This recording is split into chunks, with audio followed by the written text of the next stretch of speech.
Hey, in this short tutorial I'll show you how to build your own custom HivePress extension. Whether you are building a website for yourself or your client, the best way to extend and customize the HivePress functionality is by creating your own extension. This way your custom code will be safe from updates and it will be really easy to extend and maintain it in the long run. This is the first video in a series of videos for developers where I will show you how easy it is to customize and extend the HivePress framework. So, let's get started. As you can see, I have a local WordPress installation along with the HivePress plugin and its default Listing Hive theme installed.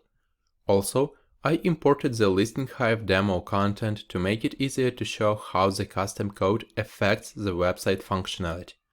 So, now let's switch to the code editor and start creating our extension. The first steps are the same as for any other WordPress plugin. You have to create a new directory in the WordPress plugins directory and name it HivePress my something, where my is a prefix. It should be a combination of letters, numbers, or anything to avoid conflicts with the default HivePress components and extensions.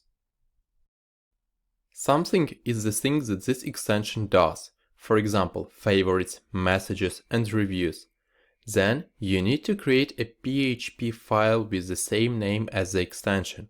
So let's take a look at the file contents. Here you can see the standard WordPress plugin file header that WordPress requires in order to recognize this plugin in the admin panel.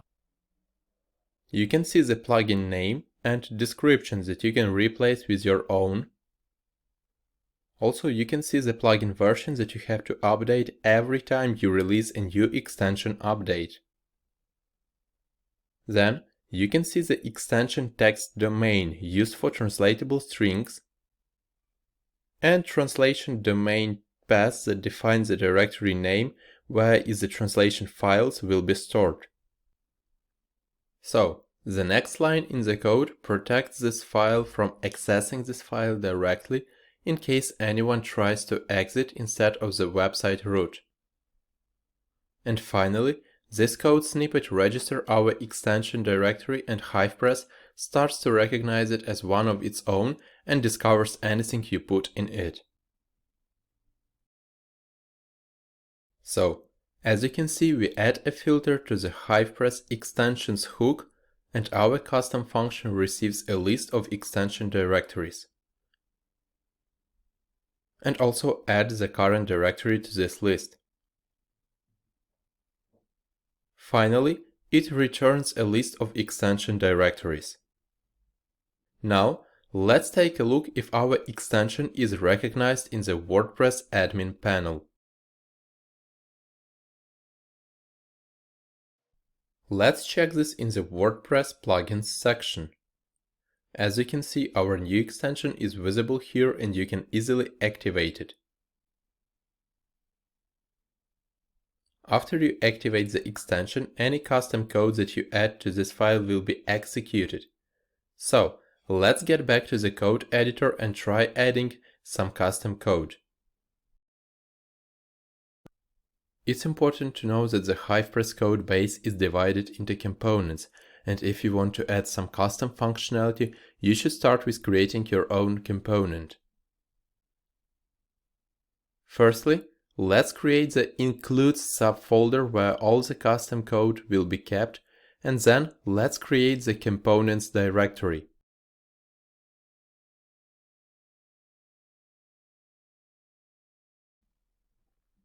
I have already added the component starter file behind the scenes, but if you want to start with the same file, please follow the link in the description to download the extension from this tutorial on GitHub.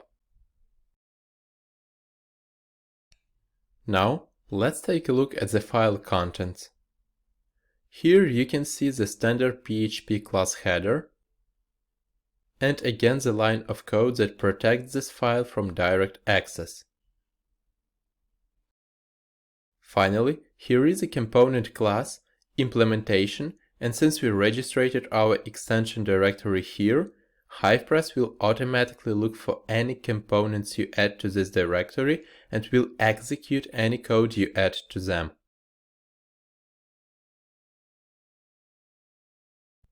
So, let's try to add some custom code that will redirect non-registered users from the listing pages. We'll hook a custom action to the template redirect hook and define our custom function named redirect listing page. And finally, we'll implement our custom function.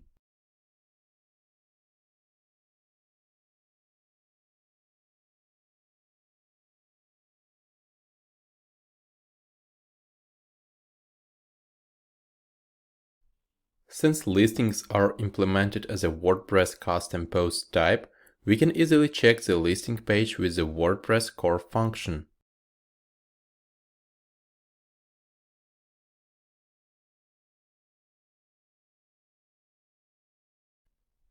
Also, we need to check if the current user is not logged in.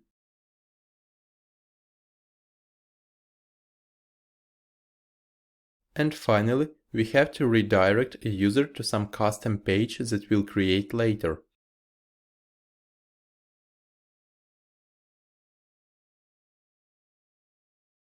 Also, it's important to exit the code to block the rendering of the rest of the page. Now, let's get back to the WordPress admin panel and add a custom page that we defined in the redirect. You can add a custom page in the Pages section.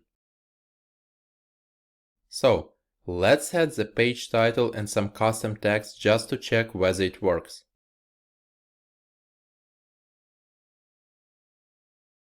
It's important to set the same page slugs that we used in the redirect. Now, let's publish the page. Next, let's navigate to the website and try to log out and view a random listing.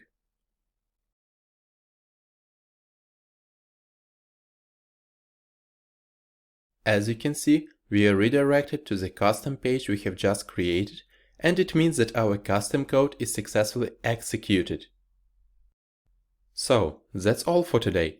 As you can see, it's crazy easy to create your own HivePress extension in order to extend or customize your website core functionality and make it easier for you to keep and maintain the custom code in the long run. Thanks for watching and stay tuned for more developer tutorials.